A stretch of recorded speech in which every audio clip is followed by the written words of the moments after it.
Hi, beautiful ones. My intention with the Shamangelic Healing Podcast is to be a platform that explores real-life issues and provides you with valuable insights and practical tools to support you on your journey of healing core wounds and reclaiming your power and manifesting a thriving, impactful life that you absolutely love.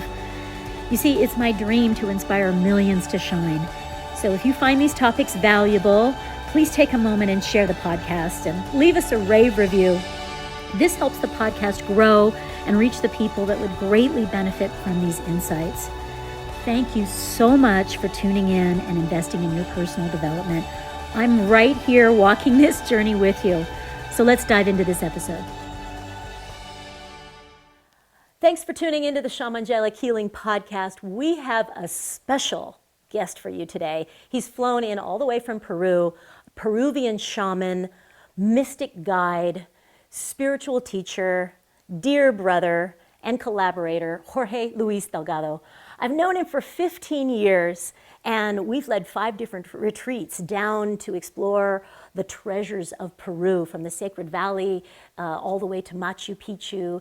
And his magic and his beautiful message is all about awakening the sacred heart and shining the light in and the joy, finding the joy in life.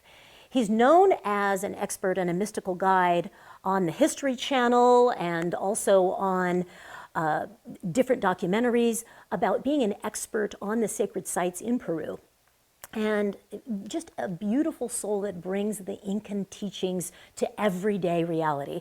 I know you're going to love him, so be sure to follow on the page where you're going to find his links. He also has different books for you and documentaries that you can watch to explore more about the ancient teachings that are coming from Peru.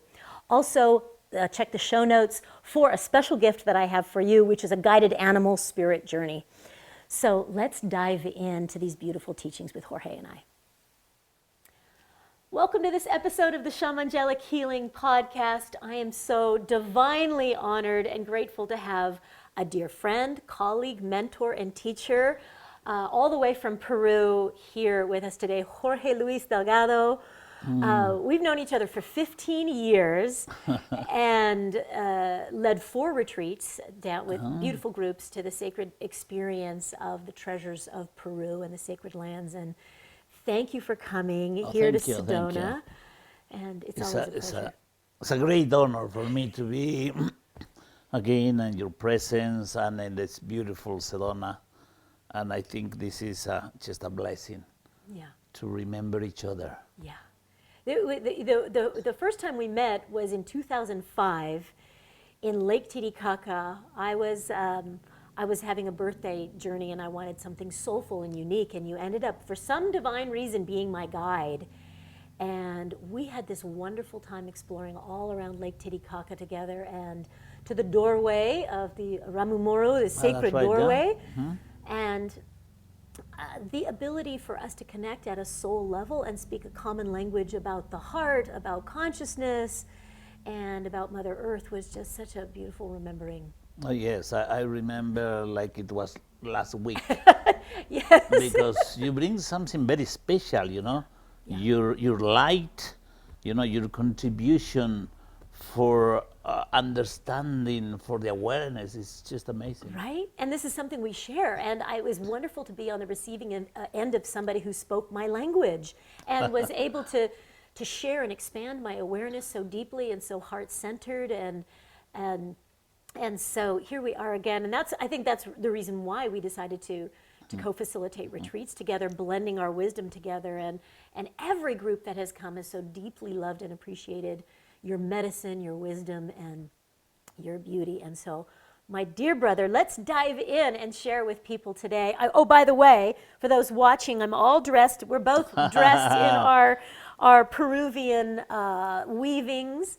So tell us about what you're wearing, first of all. Well, this is Andean scarf with the symbol of the chacana, the symbol of the sun, the offerings. Yeah. You know, for us, the textile is a prayer to life. Yeah. So we wear prayers. And of course, some of us, we use some of these crystals or power tools, this is like a power staff, to Yes. open the directions. We use for healings, to cut energies, to open energies, many uses. Yeah. Those are symbols to connect with divine, to remember, the power. What for? The power doesn't come from there. The power is inside, but we have to remember that we are in that power. Yeah. This is one of the things that I really appreciated about the Andean teachings. I had been studying a lot of Native American, North American shamanism, and what I found I really appreciated so much: the gratitude, the presence, the reverence, and the ceremonial nature to everyday life within that. And so I'm wearing a poncho that is woven with the coca leaf, which is that symbol of reverence and respect, to be able to give our blessings, to infuse our prayers with when we're offering back to Mother Earth or asking for a prayer or a blessing. And the chacana, you mentioned that. I've got that around my neck, the Andean cross. And I remember when we first met, you said, you're a chakaruna. And I said, what is a chakaruna? So can you explain what a chakaruna is? Well, chakaruna is somebody like you who wears a chacana. That's one part. Chacana is very special for us because it means bridge. Yeah. So everybody, we are a bridge person. A bridge person is the one who is awakening, the one who is aware that we are in service. Yeah.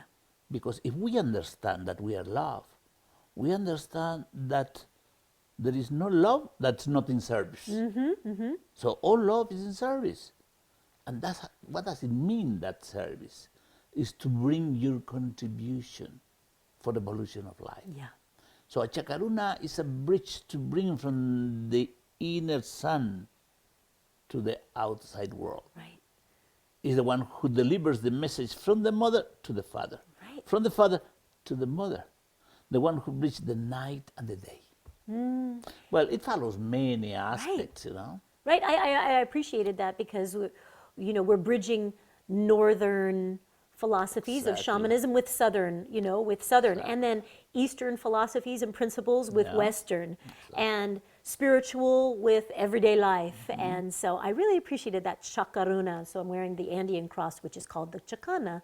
And I appreciate also you have 4 hotels in Peru, and every single one has these sacred symbols woven into the architecture on the landscape, and so do all of the temples that we visited embody that reverence and respect for the chacana, for the spiritual wisdom, and for the ancient teachings. And yes, everything has a frequency. Yeah.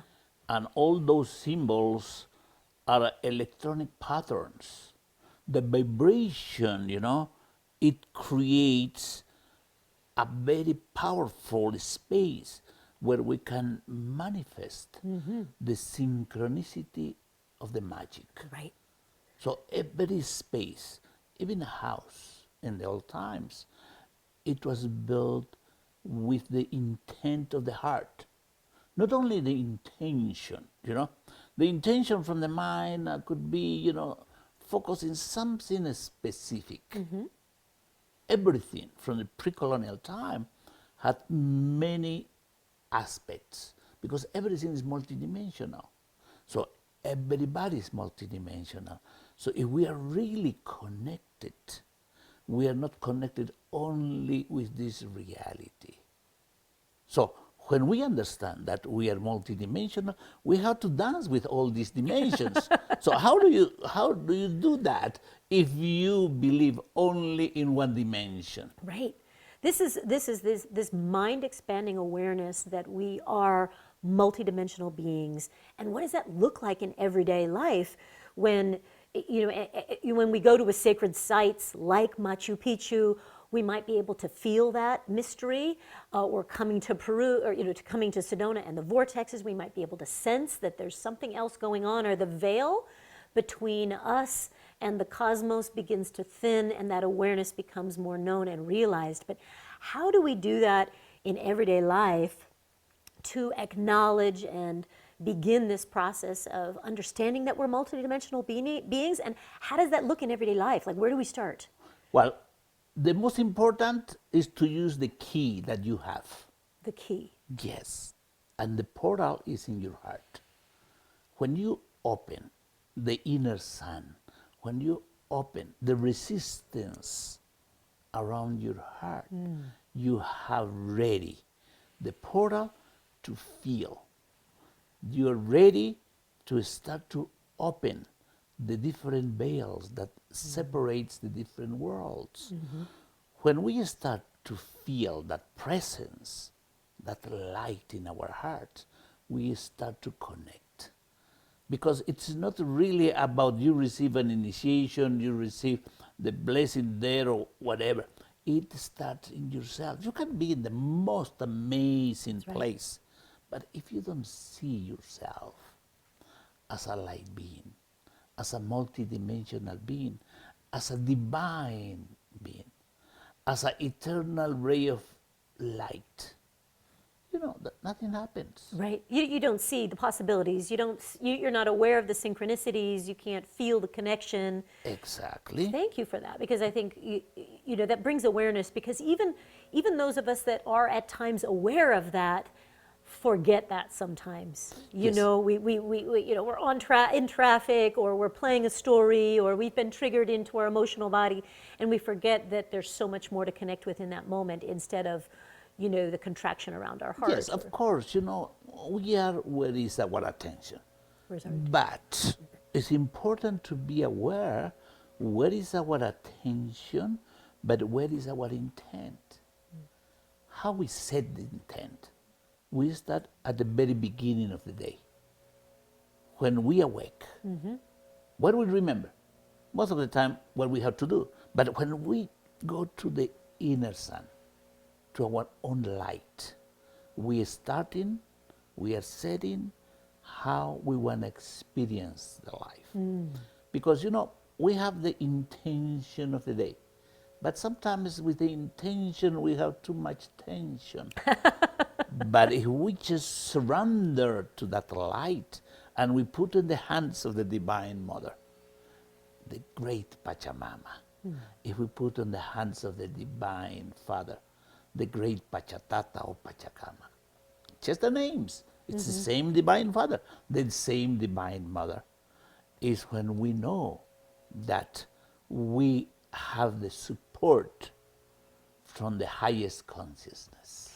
So what I'm hearing you saying is that in the morning is the first time to connect with that, because otherwise we're going to go into that two-dimensional mind, 3D mind that is, I have to do this and I have to get that, and I'm going into my stories already first thing in the morning. And so what I'm hearing you saying is that the first thing in the morning, connecting to the heart, connecting to the feminine and the masculine, or creator, consciousness, God, source, whoever that is, you know, for each person individually, to connect to the light within before you start the day.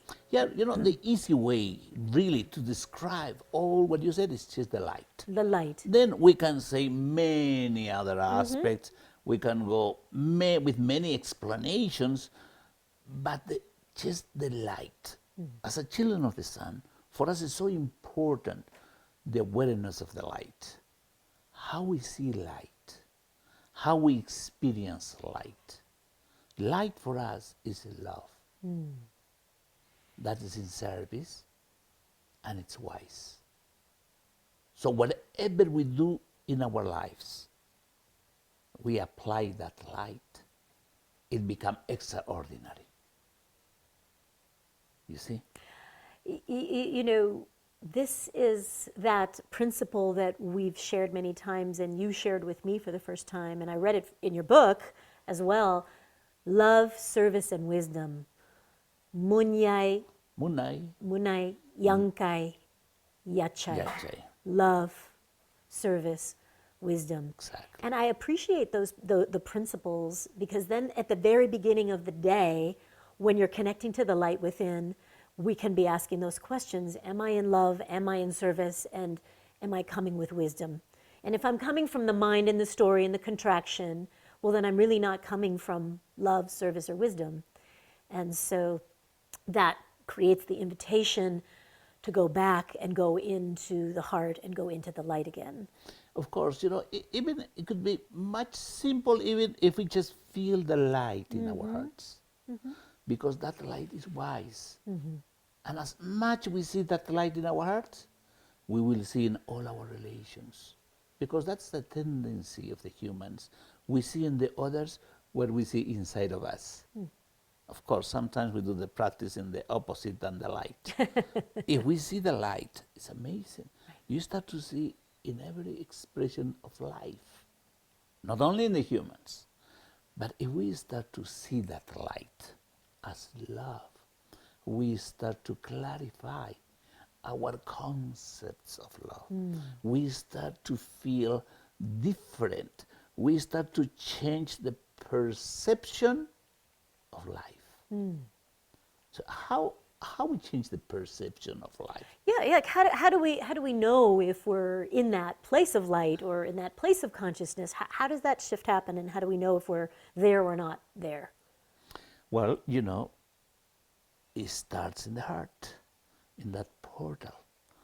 It starts when we break the resistance to release heavy energies, to release the blockages.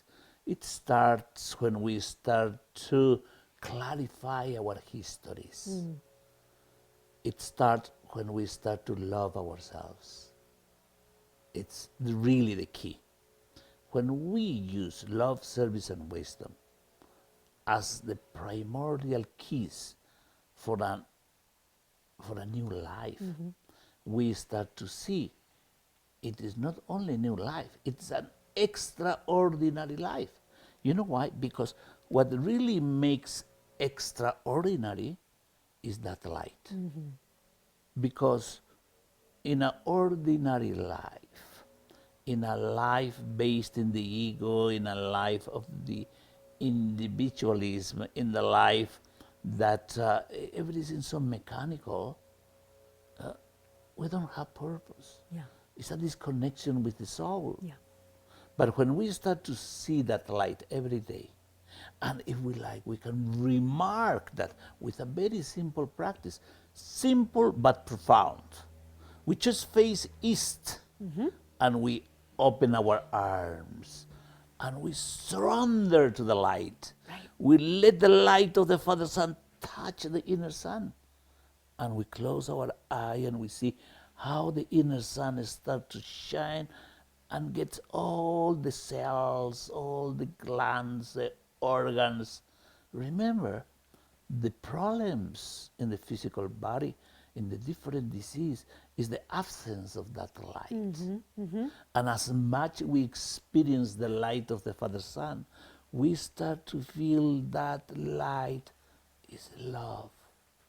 So we walk by nature with the Mother Earth, feeling that love. It's not only the plants, it's not only the stones, it's the love of the Mother Earth, it's the love of the Father Sun, it's the love of the stars. And we start to trust their support in our path. Because, in our tradition, we believe that everything is interconnected, and everything is reciprocal. Everything is a contribution to life. Because all these organisms, all these creatures are like cells of the same body. We are in the same body, and we have only one cause. And we say in one word, hayaya, life. Life. For life.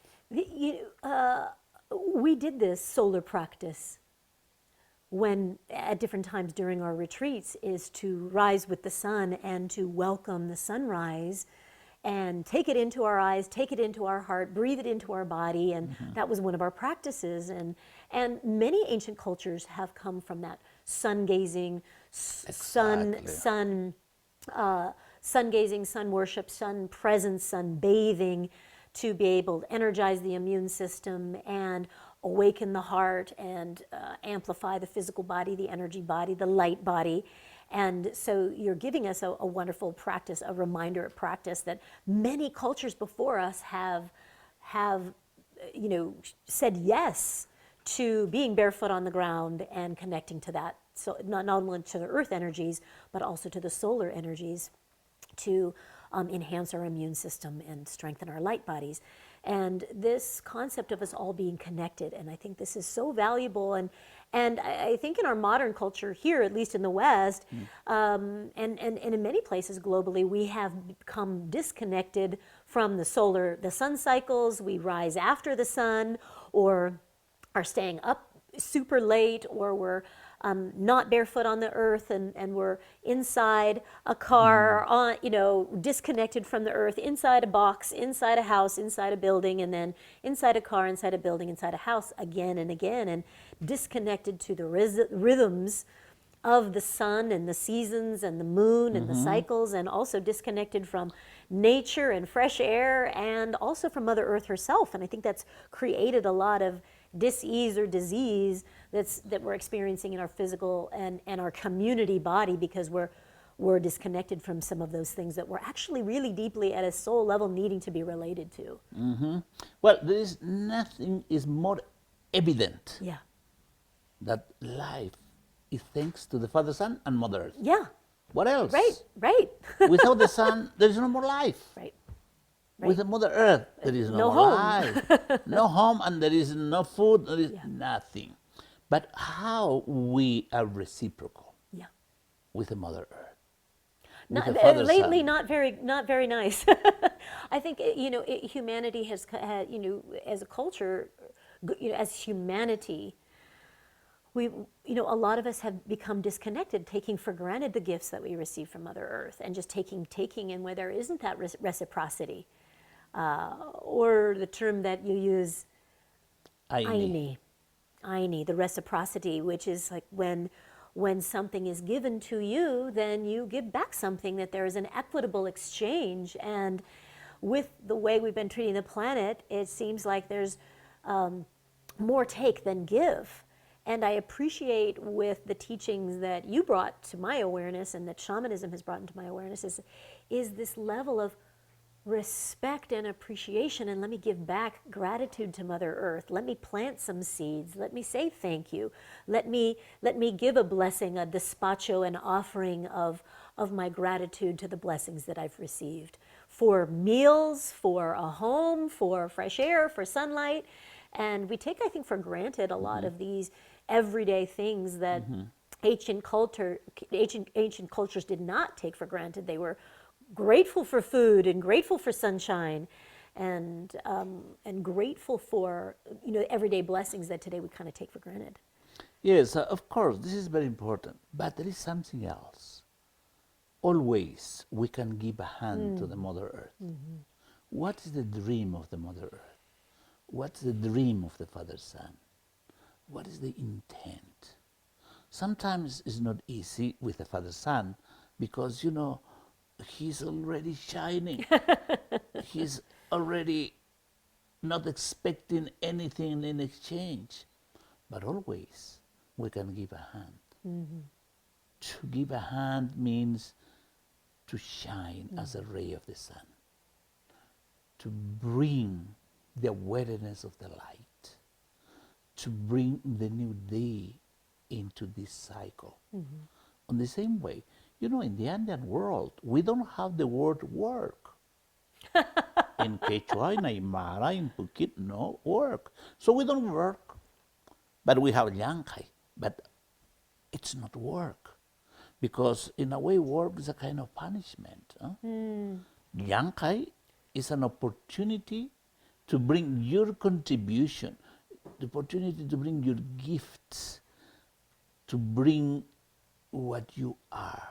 And that's the service part of love, service, and wisdom, the Yankai, is to give back, kind of an acknowledgement that that's what the Father Son is doing, is bringing, shining, illuminating, warming, and awakening the seeds out of the soil, that as children of the Sun, our way of giving back to Father Son, in essence, is to be that ray of light, and to play it forward, and to awaken other seeds, to illuminate, to bring light, to bring warmth, to bring sunshine where we go. So to kind of be another sun, in essence. Yes, but it has to do with all your life. all your life. That means that you need, if it brings clarity, you have to clarify your life. If it needs warm, how do you know if you are warm or you are cold? Right. Or dark or light. So how is that? How do you know if you're more feeding the ego and the shadow or the soul and your light? What are the indications that that's working or not working? You know, when you connect with your inner sun, you start to see with much clarity. Okay? When you are only in the mind, it's like a smoky. You know, you don't see with much clarity, and you are easy to be domesticated. It's easy to be manipulated, and we are a world of manipulation.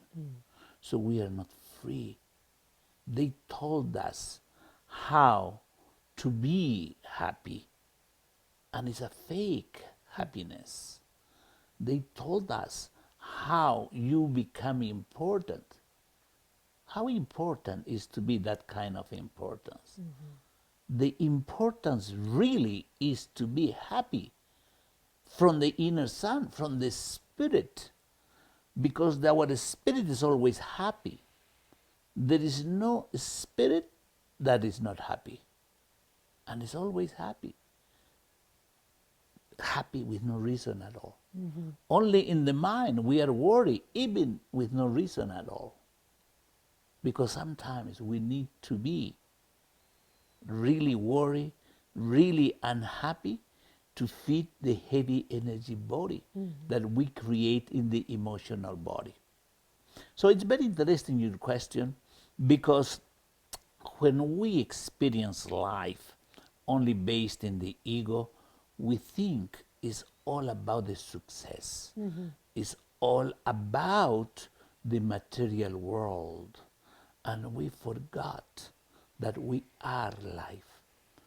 What does it mean to be life? What does it mean, all life around us? What does it mean, the purpose of our soul? When you are connected, you understand your soul really wants to enjoy life. Right. That's the only thing. Yes. What else will your soul want? Right. A deep connection and purpose back to Yunkai is that there is this desire to enjoy, and there is at a deep level for all of us the desire to serve and to contribute, to be of value, to make a difference, and to shine our light. And so for those that are listening or watching that are feeling like you're not really enjoying life, or there's disease or physical challenges in the body, if there is depression, anxiety, stress, or relationship conflict, or just not really content with life, whether you're on paper completely successful or have everything, you've checked all the boxes and it feels empty still, then this may be an indication that the ego body is being fed more than the soul body. And that the constructs of the mind of what we thought are supposed to drive success and our value and our worth have been perhaps misplaced, and that there is this invitation to come back to the light within, the truth within, to the beauty within, and to discover and explore and reconnect to the soul and the light within, which then invites us to reconnect with everything from a whole different place. And as you know, most of the doctors in medicine nowadays, they're accepting the medicine is the Mother Earth. The medicine is the Father Sun. Of course, they don't say the Father Sun, but they say maybe you need to spend some time in nature. Some time in nature, walk by the sea, walk on the forest, take more sun. Yes. But take more breaks, have more fun, take vacation and slow down. It's different medicine. It's a different medicine. All has to do with the light. Yeah. I mean, you break really to take the best in nature, the landscape, the arts, music, paintings, everything that we create, feeling from the heart, in that coherence with the mind, brings a special food for the soul. We nurture the soul. And as much we nurture the soul, we have a strong immune system. As much we nurture the soul, we have strong roots, and we can bloom much easier. And it's all about blooming. Right. So we can share our sweetness, our nectar, our beauty, our lives. So we are ready to attract the hummingbirds. Yes. Oh, wait. Do you remember Yes, the legend? I do. You got me there. The colibri, which is the hummingbird. If I recall this correctly, that you know when you are awakening, you know when you are enlightened and enlightening, and you know you're in the heart and in the light when a hummingbird is buzzing above your head because you're the sweetest flower in the garden now. Your flower is open, and the hummingbird who represents joy and light and happiness is now coming to receive and enjoy your nectar. Do I have that somewhat right? Yes, it's perfect. It's about you release the resistance to open all your petals. Because, sometimes we have the tendency to open just a little bit, and just in case I don't open the rest because I don't want to suffer. Yeah. But you don't really suffer because love.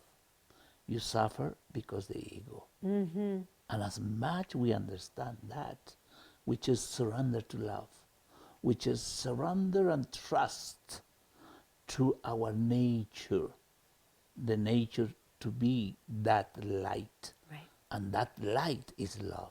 This is the thing is that the suffering comes from when we think that the love is taken away from us because it's in somebody else. And that's the human ego suffering that says, well, if they broke up with me, or if they reject me, or if they don't like me, or if they leave me, or if they leave my life, if they die, then I'm without love. And that's the illusion that I'm not the love itself. And the problem is that we are not really experiencing the self-love. Right. When we don't experience the self-love, we have a confusion, really. It's a nice way to put the it. meaning of life, of love. Because when we start to love ourselves, we always will attract the right frequency, which is the same frequency. Actually, you always have the right partner, the same level of frequency of love. Because that's what you're ready to, the lesson that you're ready to receive, to reflect back what you're experiencing. And let's dive into that about frequencies and this cycle that we're in of navigating our own dark night of the soul as we are also awakening the light within, and kind of the process of that illumination journey and the cycle that we're in humanity as far as the our journey into awakening and consciousness. Well, we choose to experience life in the most amazing moment between the night and the day. Yeah. But this is the most beautiful time of the day, when we start to experience the sunrise. In our culture, we call a new Pachacuti. Pachacuti means the return to the essence of the cosmos. And if we understand the essence of the cosmos as the spirit, as the light, as divine, we are returning to the true self. We are returning to joy. Yeah. But in any case, when we do the solar practice and we surrender to the light, in some of the communities, the elders believe that the first light is the food of the heart, is the food of the soul. The same thing in the big picture. This is the time when we start to awaken to this new dimension, the dimension of love. Somebody was asking me the other day, what happens before the 2012? Yeah. Because some people were saying, there is no Mayan calendar, there is maybe the end of the world, or, something is going on. Well, we've been saying that this is the portal of something spectacular, something amazing. there is no more calendar because we cannot predict what love can manifest in this reality. I love that. Because we can't. Right? Because we don't know much. Linear. It's not linear. Yes, and we don't know Love much, is- first of all. And then when we start to experience and we start to see you can do magic, you can do miracles, love really doesn't have limits. Right. This is multidimensional in its truest essence. It's not rational. Yeah. It's not limited. It's not limited. It is really multi-dimension connection. This is an exciting time for humanity, and this is why I think you and I and everybody listening and watching chose to come back right now. And if you've been attracted to the podcast, then you know that you're feeling it. You're on this journey of awakening. That there has been an awareness that your past is not who you are, or your traumas or the programming does not define who you're becoming or what is possible within you.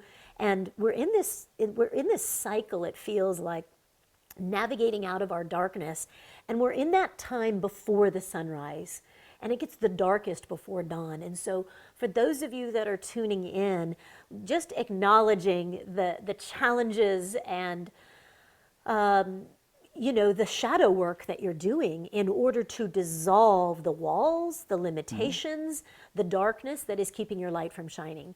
Yeah. And this is the time we have more resources, more light, more love, more truth, and more support for individual awakening than we've ever had before. And although it feels like it's a heavy time with what's happening on the planet, with the environment, with politics, with economy, and even what's happening on the internal landscaping, acknowledging that it may feel very heavy and overwhelming at times, but it's darkest before the dawn. And remember that the light is just right there on the horizon, and all we have to do is turn towards the east, because sometimes we're just looking away from where the light's coming, or we believe that the darkness is our destiny and that there is no end to it, and we're in the illusion that darkness is the path, that this is just who I am, this is just how life is, and we're kind of surrendered to the addiction, the story, the victimhood, and it is for each of us to navigate this invitation to let go of the darkness and just turn toward the light and just breathe it in and allow the truth to unfold. That's right. Life is evolving. It is evolving, yeah. Even if we don't believe it. One very important practice we mentioned, and we've been repeating, is just to surrender to the light and see yourself without attachment to anything, with no history. How you feel as light. Amazing potential. Amazing power person, because that light is the real power. And we can experience the different qualities of that light, which can go deeper and deeper and deeper. But it's all about to experience the first step, that light as love. So how you can experience? By loving yourself. If you love yourself, you really love your relations. You really love life. Because as you know, if you don't love yourself, you are not comfortable with yourself. You are not comfortable with anybody, with anything. And of course, it's their fault. Well, of course. Always is that way. This is where the ego feels quite entitled to throw a tantrum, to blame somebody else, to not be accountable, to make excuses, to not make change, to ignore, blame, sedate, distract, anything but change, anything but take accountability. And this is where each of us individually has choice, because we can stay in the darkness or we can open to the light. We can be food for the hummingbird, or we can stay contracted in the soil. And this is a powerful time of options and choice. But I used to think like that. Then I found that there is no choice. There's only one. I mean, there's not two choices, there's only one choice. Because if you really have a choice, you will choose darkness? Never. You always will choose the light. The soul's The gonna other keep one you. is just a belief. Yeah. The belief that we come here to suffer. We believe too many lies. We can be stuck in that illusion, the illusion that I'm not good enough, I'm never going to change, or I can't kick this addiction, or whatever it is.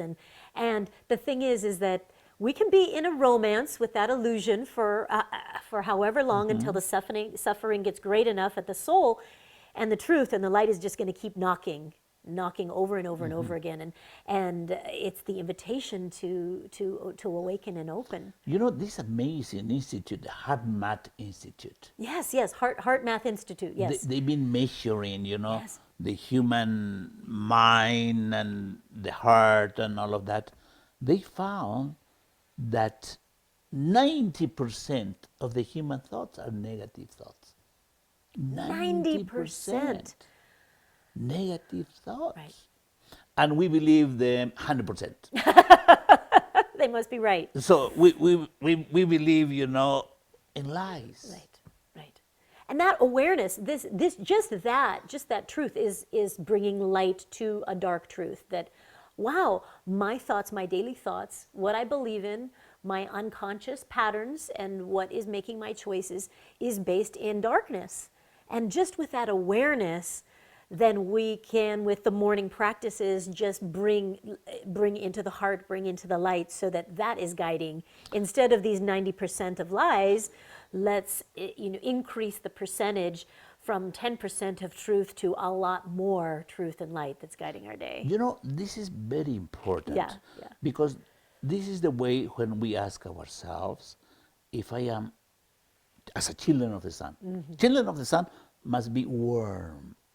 Father Sun brings warmth. But I am really warm, or I am cold. How you see that?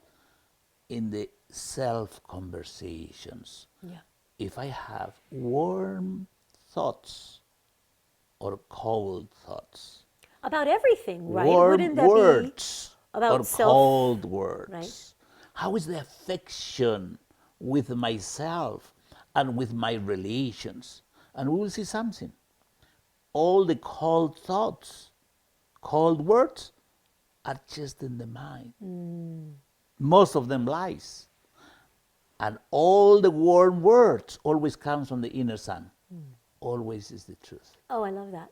So for everybody, what is the temperature, cold or warm? This is a great exercise throughout the day to just check in. Are my words thought, whether they're inner dialogue or how I'm speaking to a partner, a friend, a colleague, someone on the freeway, are my words, thoughts, and actions coming from a warm place or a cold place? And that gives us an indication whether we're in the head or in the heart. Exactly. I love it. It's very interesting. In our tradition, one of the ways to harmonize life has to do with the daily habits. How you drink, how you eat, how you dream, how you speak. When it's about to speak, we say, you have to speak harmoniously. And always is harmoniously if you come from your heart. Because you are writing in the heart of the other person. That's a big responsibility. If you're writing in the heart of the other person, the words you're writing, you cannot erase. Only that person can do it if the person wants. But my responsibility is using properly all the words I am using. That's a high level of integrity and accountability, to be aware that, I like how you put this, my words are writing in the heart space of someone else. And if I'm really being mindful, then I do start to filter what I express. Feeling it Yeah. and the mind Okay. together. Good. Thank you. So it's important to see then how we are experiencing life, who is guiding our lives? It's really our souls, or is guiding this manipulation through our egos? And that and how we're expressing warm or cold throughout the day gives us an indication which side we're on in that moment. Oh, I love that. So you mentioned the 7 relations. So let's talk a little bit about how your orientation, one's orientation to the 7 relations, can also determine, your harmony with life. In the Inca tradition, it's all about agin causai. Agin causai means to live in harmony with all life. Agin causai. In Aymara, sumak kamanya. So that means to live in harmony means to live in peace, to experience joy. Okay? But the thing is, as a collective, as a group, if we are not in harmony, we bring the same thing, as a macro, chaos. Chaos, yeah. Violence. Yeah. Destruction. Yeah.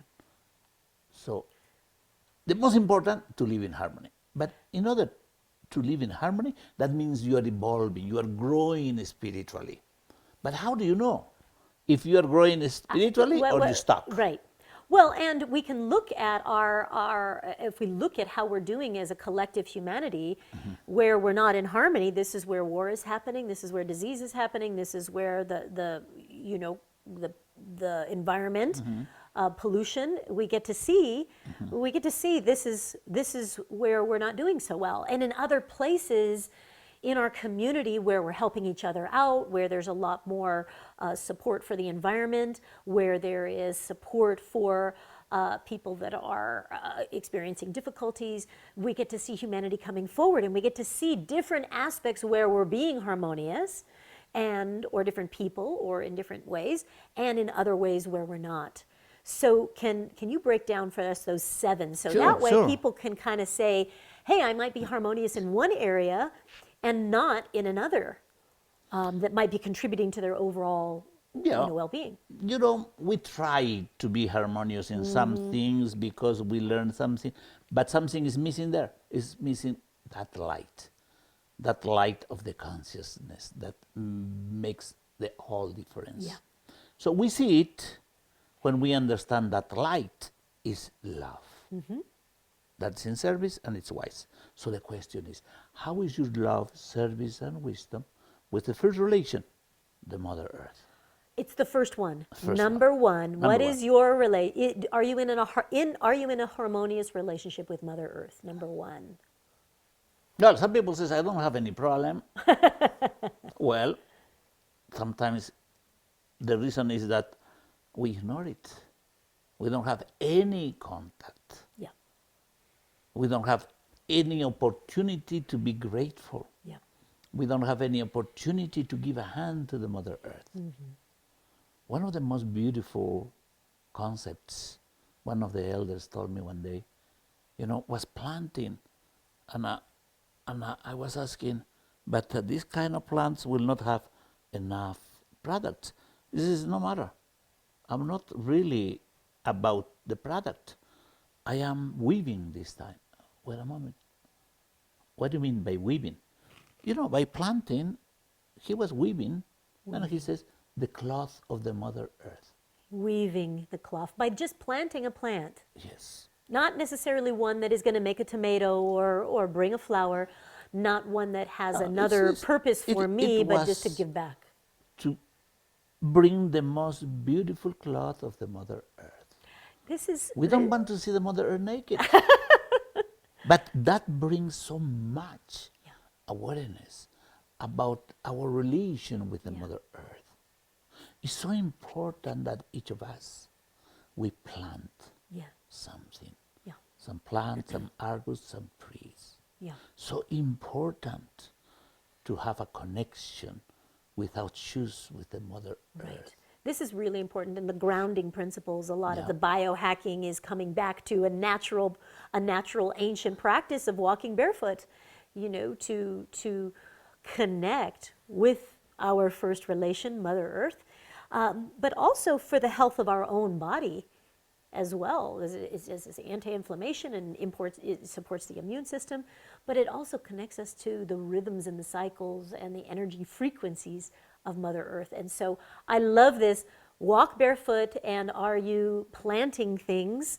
And also, I think paying our respects to Mother Earth. Are you making offerings? Are you saying thank you, especially for the food that comes, for the fresh air? All of the trees are filtering fresh air for us. Are we in gratitude for the home she gives us and the beauty that's all around? So, and giving back in some way. So this would also be acknowledging, how is my carbon footprint? You know, with my plastics, with my trash, you know, with my pollution, with chemicals, am I being mindful about what I'm putting up? Of course, this is Mother Earth. so important. How we are taking action, Yeah. how we are following the natural laws. In our world, we divide a little bit the culture and the civilization. The civilization is plastic. It's not alive. Yeah. The cultures are alive. Yeah. If we return and see the ancient cultures, we will see the medicine. We shake the roots, and we have amazing medicine for this new day. Good. But more than that, the Mother Earth is not only something that we can explain. There is so many magical things that is not rational. It's multidimensional. Right. For example, when somebody is very sick, we don't know really what's going, on, because nobody can recognize the kind of sickness the person has. Sometimes just has to go to the place where the person was born, and with much gratitude, much devotion, give an offering to the Mother, the person will be healed. Yeah. So there is so many, Right. many things going on. Okay. So you So, love number service and one, wisdom to Mother Earth. with Mother Earth. Okay, what's number two? Father Son. Yeah. If we are grateful to the Father Son for this clarity, for the light that comes in different ways, how we are connecting with the Galactic Sun, how we connect with the inner Sun. Because everybody, in our tradition, we believe we are inti churin. In Quechua, lupi hake na Aymara, which means the children of the sun. Children of the Sun. And the children of the sun, we have the same qualities of the Father Sun, which are clarity, transparency, luminosity, warmth, aglow, brightness, enlightenment, Radiance, so many qualities. If we are grateful for those, if we are using our own qualities, because a good way to be grateful is to use it, To shine, yeah. to shine what we receive. Right. And with that, with Father Son, we did that practice when we went to Machu Picchu to watch the sunrise on the equinox, and we did on the solstice as well. And that acknowledging in reverence to the new beginning and the new possibility of the day. And so a morning solar practice, a sunrise practice, a sunset practice is beautiful to just give thanks, let go, surrender, and to say grateful, gratitude in the morning to ignite our luminosity, but also thank the Father Sun for everything that it's modeling for us, and to ignite the fire within. Okay, so that's number two. But very important also, remember the connection with the Galactic Sun. I don't know if you remember what I do. We don't only see, but we let come in, which is very important. In the Western world, we have that tendency to see from outside. In the Indian world, we let come inside, or we see from in out. Right. So one of the practices with the Galactic Sun is we absorb with the mouth from the Galactic Sun by the Father Sun to the inner Sun. Holding 7 moments and blowing light to the Galactic Sun. So this is that when you're talking about the Galactic Sun, we've got the sun in our solar system, but you're talking about the sun that is behind that, that is in our solar system, our central galactic, also known as the Galactic Sun. So that this gives us that extra power and strength. It's kind of more of a masculine energy, whereas number one is more of a feminine energy. This is feminine, masculine. Great way to start off. The right, relations, feminine. The right side, family. Family. How is your relation with the family? So this is number 3 now. Number 3. Number 3. How's your relationship with family? You mean blood family, like your family? The blood family is the first cosmic experience. Yes. By some reason of the cosmos, you have the family you have. Yes, you do. But you have to apply that light, the extra, that love. Then you understand that love is flexibility, love is patience, love is generosity, love doesn't need to be rational, love is understanding, love is support, love is reciprocity. You can go so deep. This is, I think, one of the beautiful classrooms for navigating the dark night of the soul, is that a lot of our 3-dimensional, like human traumas are coming a lot within the classroom of our blood family, with the way we were raised, and whether there was love or abuse or neglect or oppression, whatever is, addiction, whatever our stories in that classroom of our childhood. And we can be in this, there's often this place of like, well, I just need to avoid that relation. I'm just going to move away from that. I'm just going to not to talk to those people. And the thing is that then we're not in harmony with that relation. And there's so many lessons there. And my biggest challenges have been finding harmony in those traumas and those experiences that allowed light into my heart in the form of forgiveness and acceptance, even when a blood family relation and I don't see eye to eye, we don't agree, is how can I create harmony in my heart, especially then. And it's opened my heart more than anything else in ways in which were hard, difficult, challenging, uncomfortable, but so powerful to be able to open my heart for compassion and forgiveness and understanding and acceptance that there's many ways to do it. And my brother or my father or my siblings, anyone, has the right to do it a different way. It's the first portal. Yeah. You really have the opportunity to apply all the gifts of love. Yeah. To apply the forgiveness. Yeah. And you start to see that you can forgive yourself. Mm-hmm. So some people says, no, I prefer my friends. They are my family. Yes, it's okay. It's important also, that family. But tribe. First is the blood family. Because remember, if we don't harmonize any of these 7 relations, we are leaking energies. Leaking energy, yeah. Very interesting, because at some point they say, well, I have a good career, I have this, I have everything, but I don't know where my energy. At the end of the day, I am feeling tired. At the end of the day, I'm getting some kind of diseases and this other. This is a valuable point that you make in any one of these. And so, the Mother Earth, Father Sun, and now number 3 is the family.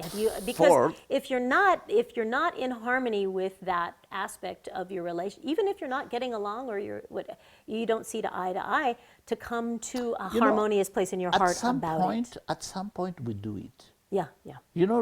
When somebody is ready to die, the elders, you know what they say? They are not afraid to die, of course.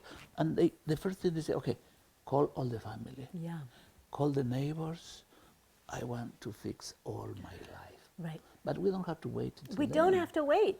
And you don't have to wait until you're dying, but you don't have to wait till somebody else is. And if they're already passed, you can still harmonize it. Okay. 4. What do we have? The neighbors. The neighbors. By some reason of the cosmos, you have the neighbors you have. Yeah. But not only the people. The animals, the plants, and the stones also they count. Your neighbors. By some reason, the neighbors will bring some issues, some situations that will test you if you're really using that love. Because remember, love, like light, doesn't discriminate. We can share with everybody. And always we can see from where we are coming. It's all about that, how we experience life, from the inner sun or from the ego. Okay. When we experience from the ego, of course, we are the victims. You know, this is terrible people. Yeah. You know, but when we are in the inner sun, always we can bring harmony. We can talk about the situations. We can find ways how to harmonize, applying that love. Good. Never fails. Yeah. Love is the medicine for everything. Good. The fifth relation, the past that's in front. Okay, wait. The past that's Yes. in front. Okay, explain. You that. know, in the Aymara tradition, Naira is I, but Naira also is the past. So we see with the past. We see with the past. You know, whatever we experience in the past that's heavy, it is in front. Until we let it go, until we forgive, until we transmute, until we heal, until we really face it and we change the interpretation of that history. And this is where the cycle keeps repeating over and over, because That's if right. you haven't made harmony with the past, it becomes your future. Yeah. And it isn't back then. It's coming again Exactly. with a different experience for you, an invitation to harmonize it, to Life forgive it, to realign it. Yeah. It's in circle. It's a circle, it's not a line. And we keep repeating until we really learn. Yeah. How we learn? By being aware that brought us a gift. Yes. So then life is not what happened to us. Life is what brought to us. What's the gift that brought to us? It's not easy, of course, at some point to accept, look what happened to me, or what life brought to me, you know? That perspective shift is one of the things that creates the harmony. What is this experiencing bringing for me rather than what happened to me? Just that question shifting from what am I learning? What is this teaching me? Instead of this, repeating the story. This happened to me. This keeps happening to me. This always happens to me. Then it will. The past becomes the you know, future again and again. The energy is there. You bet. It's the same energy attracting the same energies. Yes. Yes. But if we really let it go, Yeah. it's not there anymore. And so But we need to send a message Yeah. to all the cells, to all the organs, to all the articulations. Because sometimes we let it go, okay, we say, okay, I will forget. It's not about really to forget. It is about to solve the situation, to harmonize it, to face it. That is the second quality of the light, transparency. Because it has to do with ourselves. It has to do with the honesty. If we are transparent with ourselves, we are honest with ourselves, we will accept, as we have great gifts in one hand, we have some weakness in the other hand. Right. As much talent in one hand, the other much weakness in this hand. You notice, most of the talented people has a strong weakness. Of course, we all do. And all is proportional. Yeah, right. But the point is that however this talent made us grow our ego, we think that we can control the other one by ourselves. We think we don't need any support. Right. And then we start to self-medicate and we go deeper and deeper in the hole. You notice many artists die that way. But if we accept that there is a weakness, we can harmonize, we can heal it. If we don't accept it's there, we're never going to heal it, Right. never going to harmonize. So it's so important how all this is connected with our past. So if we transform our past, guarantee a different future. Yes, that's the liberation. So, and it is all connected. If this one piece of your relationship is out of balance, it'll affect the other ones. Okay, so that's the fifth, the past. What's sixth? The sixth is behind. Behind. We don't see it yet. The behind that we don't see yet. But it's predictable. If you transform your past, you have a new one. And it's predictable because every day you are building the new reality. Yeah. With your love, service, and wisdom, Good. is also guarantee an extraordinary future. And the seven I like that. is the love to yourself. How is the love, service, and wisdom with yourself? Some people says, okay, I love myself. I am in service to myself. I am not sure if I trust in my wisdom. But everybody is wise. So how you practice is really by asking yourself, what is the right answer? Because always we have the right answer, and we can feel in the heart. And in the heart, not necessary is rational. So the discernment between the heart and the mind. You know, these 7 relations give us a blueprint to just check in, a little self-inquiry. How am I doing in each of these areas? And I think a lot of that, you know, what I see a lot with my clients, and I'm still navigating this relation with myself, and I think others trip over this relation sometimes, is the orientation to self, the awareness of self, the do I matter? Am I prioritizing self? Am I listening to what my needs are? Am I honoring my emotions? Am I honoring my light? Am I loving myself? Or am I in service so much to everybody else that I'm not in service to self? And then I'm out of harmony. And so I think that's one, I think that is, you know, definitely a work in progress, at least for me and for a lot of my clients that are coming. Yeah, for everybody, you know. We're all going to have those ones. It's all about the practice. It is. It's a practice. I mean, if we are not in practice, you know, it's just for the intellect, it's just information. Right. It's real medicine when we use it. Yeah.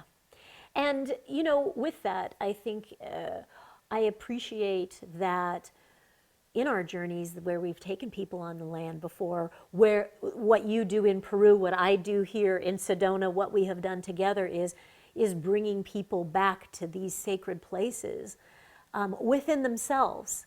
And yes, we'll go to Machu Picchu. Yes, we go to a vortex here in Sedona. But the truth is, you are the sacred site. The energy lives within you.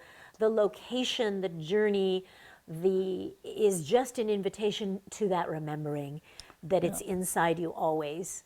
The encounter with yourself, which is the most important encounter of all your life. Yes, yes. The most important contribution is to let go the night. Yeah, The most important mission, the most important contribution is to love yourself. yeah. Thank So, you for that. in every power place, people has an opportunity Right. to really move those energies to planting new seeds. Do you remember planting those Yes, we crystals? planted crystals. And planting those crystals. intentions of the heart. Yep. And have you seen your friends? Some of them, they send me Yes, emails yes, and yes. notes. They say, oh, my life before Has Peru, changed. my life after Peru. Yes, which is really just that intention. One of the things that we did was on the equinox or during the solstice. I like to take advantage of, leverage, as the ancient cultures did, is take advantage of the equinox and the solstice as Yes. time for planting, the time for celebration, the time for harvest.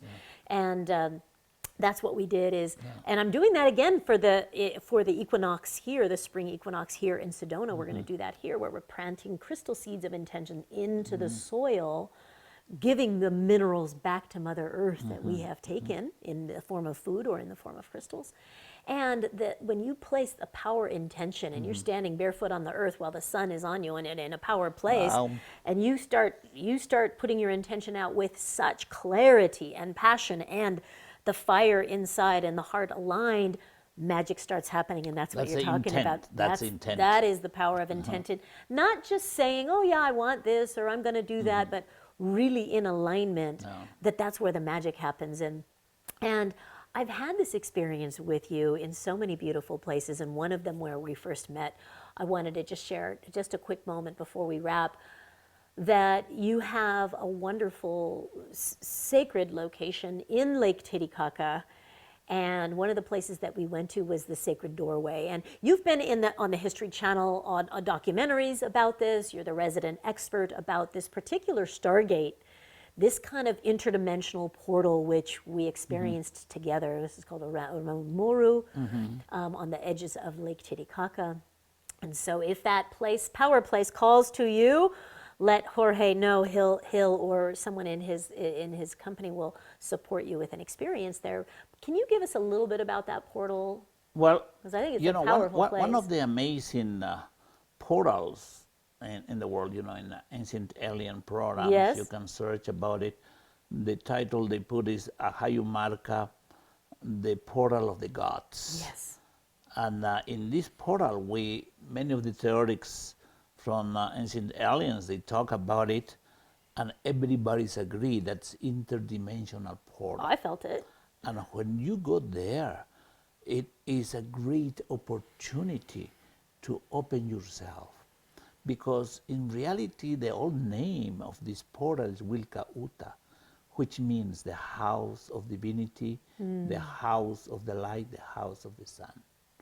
Some years ago, for many years, we've been taken to that place as the house of the God, we can say in a way.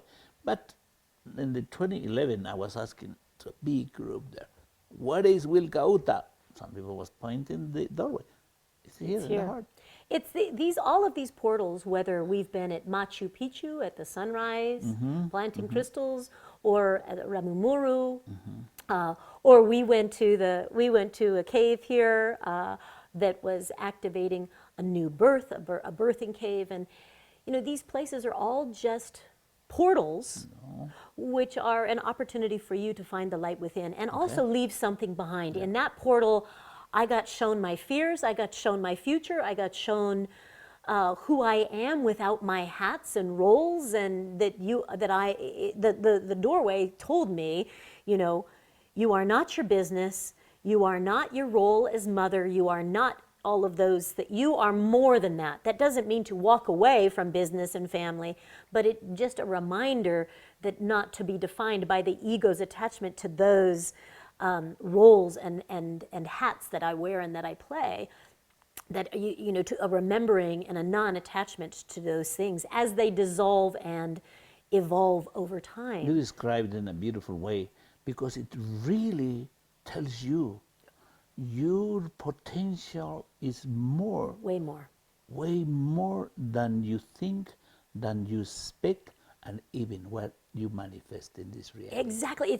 There's so much more. So if you get that out of the conversation today, that the light within you has no limits, how much love you can share with yourself, with your community, with your 7 relations, is with Mother Earth, Father, Son, with your neighbors, with self, with your family. It's unlimited. Yeah. So thank you. By the way, this is the doorway, Andy and Awakening. This is actually the doorway that we're talking about. That's right. And I love this book, Andy and Awakening, an Inca Guide to Mystical Peru. I read this book and devoured it, and it was like coming home again. So many also of the it's things. In Kindle. What's that? In it's Kindle, in Kindle as well. So I recommend getting that book. It's on Amazon. We'll have the link in the bio so that people can get this. And this one is Inca Wisdom. I haven't read this one. Tell me about this one. Pilgrimage to the Sacred Lands of the Children of the Sun. Well, it talks about the Inca from the perspective of the light. Oh, nice. For example, what is the etymology of the Inca? Etymology, yes, okay. It comes from Inti Kana, Inca. So it is about the meaning of the ray of the sun. So it has a lot of information about the qualities of the light, and also has the 7 relations. Oh, good. It has different solar practices. It has ceremonies, uses of the power staffs, different ways to release heavy energies and to expand consciousness. Beautiful. Return to Joy. I love that, which is the hummingbird medicine. We'll make sure that we have links to the Amazon versions of both of those. Well, this is not in Amazon yet. Okay. But soon, probably. Okay. but on your website they can get that perhaps. So we'll make sure that people have that. Can you share with everybody, Jorge, where they can find you and what kinds of offerings Contiki Tours does for people coming that's in Peru? our passion to take people to the sacred sites in Peru. As you know, we just love to share the old ways, but more than just exactly only what our elders told us, but we are inspired always reading the places. Every day we have gifts. Every day there is an opportunity to read in the stones the possibilities that we have to contribute for a new life. So we have the opportunity to create amazing places, the Taipicala hotels, the company at the Lake Titicaca. We take to the islands in Cusco, to Machu Picchu, to all the sacred sites. And you can find us in Facebook as Jorge Luis Delgado. And we have in Contiki Tours a website, contikiperu.com. And let me tell you, this is why I work with you, because professional, soulful, heart-centered integrity, high quality, and a depth of a spiritual journey that is not a tourist experience, and a soulful interpretation and a guided experience to how to take in the sacred sites and the ancient teachings and bring them home with you and embody those. And I've stayed at those hotels and they're all amazing. So one in Cusco, and then one in the Sacred Valley, which is, whoo, boy, that one is so beautiful. So beautiful. All of them beautifully done, and architecture, high, classy, conscious, and mindful, beautiful, sacred. Everything to the detail is temples, yoga rooms. Temples, yoga, like amazing. And then also at Machu Picchu, you have your hotel at Machu Picchu, and then Lake Titicaca. Titicaca, of course. So, you are known as one of the divine elders and leaders and guides.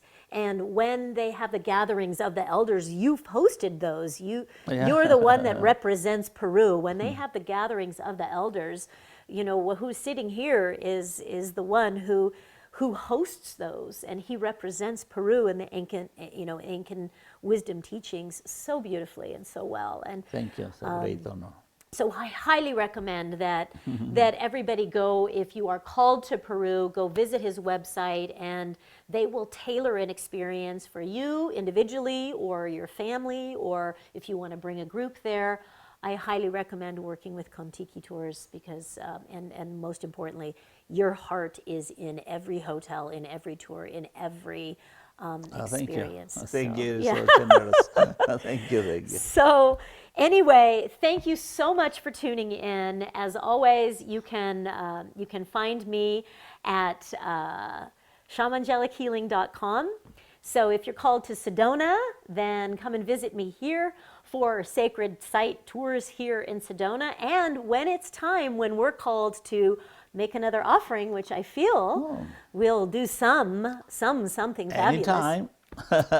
So when we put something else on the calendar, you will be the first to know about it. We'll plan some amazing experience. Something extraordinary. Extraordinary. We're going to go to Lake Titicaca this time. Okay, also, that's perfect. I'm ready to bring a group there. So many new places. Ooh. I mean, antiques. I mean, like crop circles. Yeah.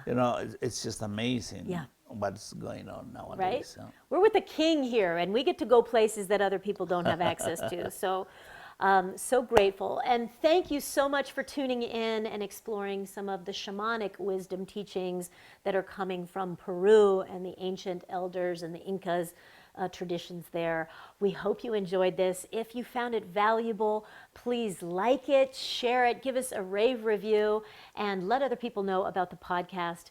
Thank you so much for tuning in, and may you go forth and shine your inner light and greet the day, Father, Son, and be in harmony with your 7 relations. Thank you, Jorge. Thank you very much. And thank you for tuning in.